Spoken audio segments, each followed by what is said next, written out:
हार है और नैतिक दृष्टि से ये तो उनको बहुत बड़ा नुकसान हुआ है। জাতীয় ক্ষেত্রে এবং রাজ্যের যে ফলাফল সামনে এসে সেই ফলাফল সামনে রেখে মমতা বন্দ্যোপাধ্যায় কংগ্রেসকে নিশানা করে কি বললেন দেখুন। 4-5 seat we have lost because of Congress. Though I am not blaming Central Congress for that, the game is over. If you see Uttar Dinajpur seat, how much money BJP have given to Congress party, and also see the Uttar Kolkata, how much money BJP distributed through Congress, where Congress have got this money. I don't. নেতৃত্বেই আস্থা রাখলো বাংলা, সবুজ ঝড়ে কার্যত ফিকে হয়ে গেল মোদি হাওয়া। আর অবশ্যই শুরুতে ডায়মন্ড হারবার দিকে নজর, কারণ সেখানে 7,10,000-এর বেশি ভোটে জয়ী হয়েছেন অভিষেক বন্দ্যোপাধ্যায়। অন্যদিকে যাদবপুর কেন্দ্র থেকে আমরা নজর রাখবো, 2,56,000-এর বেশি ভোটে জয়ী হয়েছেন শায়নী ঘোষ। যাদবপুরে 2,56,000-এর বেশি ভোটে জয়ী হলেন শায়নী ঘোষ। আর এবারে আসানসোলের ফলাফল আপনাদের সামনে রাখবো, যেখানে 59,000-এর বেশি ভোটে জিতেছেন শত্রুঘ্ন সিনহা।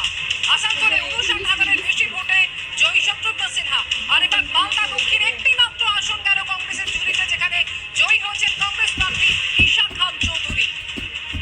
মমতা বন্দ্যোপাধ্যায়, অভিষেক বন্দ্যোপাধ্যায় নেতৃত্বে আস্থা বাংলার, সবুজ ঝড়ে ফিকে হয়ে গেল মোদি হাওয়া। ডায়মন্ড হারবারে 7,10,000-এর বেশি ভোটে জয়ী অভিষেক বন্দ্যোপাধ্যায়। এর পাশাপাশি বর্ধমান পূর্বে জয়ী হয়েছে তৃণমূল প্রার্থী শর্মিলা সরকার। বর্ধমান পূর্বের পাশাপাশি শ্রীরামপুরে জয়ী হয়েছেন তৃণমূল প্রার্থী কল্যাণ বন্দ্যোপাধ্যায়। গতবারে তিনি জয়ী হয়েছিলেন, এবারও কল্যাণ বন্দ্যোপাধ্যায় জয়ী হলেন। শ্রীরামপুরে জয়ী হয়েছেন তৃণমূল প্রার্থী কল্যাণ বন্দ্যোপাধ্যায়। জঙ্গিপুরে জয়ী হয়েছেন তৃণমূল প্রার্থী খলিলুর রহমান। খলিলুর রহমানকে এবার তৃণমূল কংগ্রেস প্রার্থী করেছিল, তিনি জয়ী হয়েছেন। হুগলি লোকসভায় জয়ী হয়েছেন তৃণমূল প্রার্থী রচনা বন্দ্যোপাধ্যায়। অন্যতম নজর কাড়া কেন্দ্র ছিল হুগলির বিজেপি প্রার্থী লকেট চট্টোপাধ্যায়কে হারিয়ে জয়ী হয়েছেন রচনা বন্দ্যোপাধ্যায়। এরপর মথুরাপুর, সেখানে জয়ী হয়েছেন তৃণমূল প্রার্থী বাপি হালদার।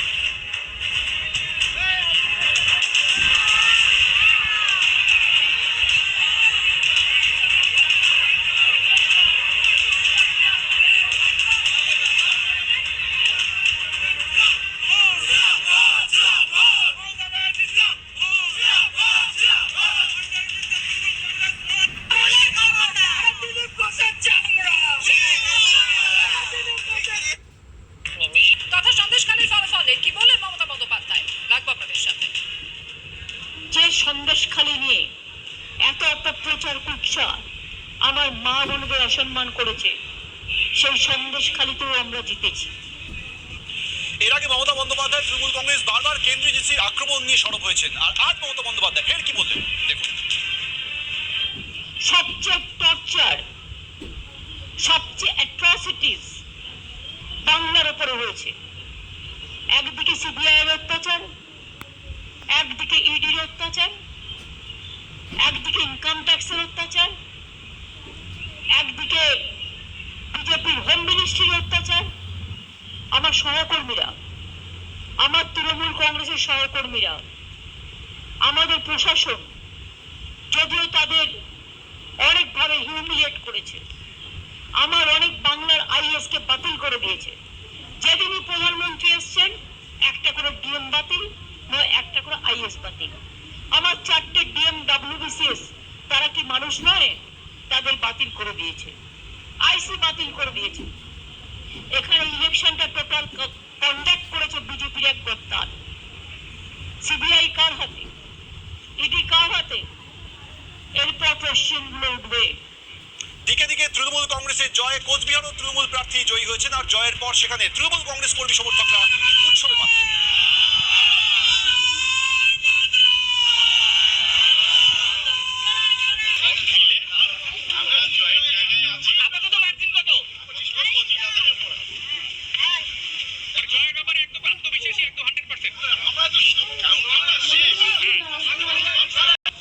আর আমরা টিম গেম করেছি বলে আমরা জিতেছি। একটা জিনিস আছে, কিছু স্ট্র্যাটেজি করতে হয়, সেটা হচ্ছে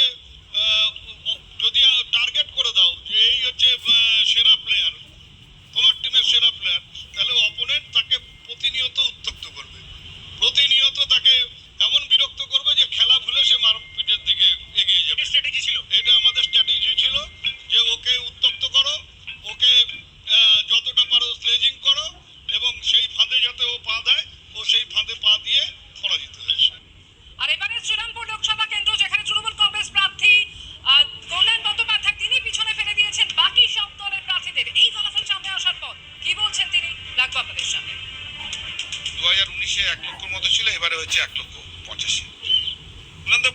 কোন ফ্যাক্টরটা কাজ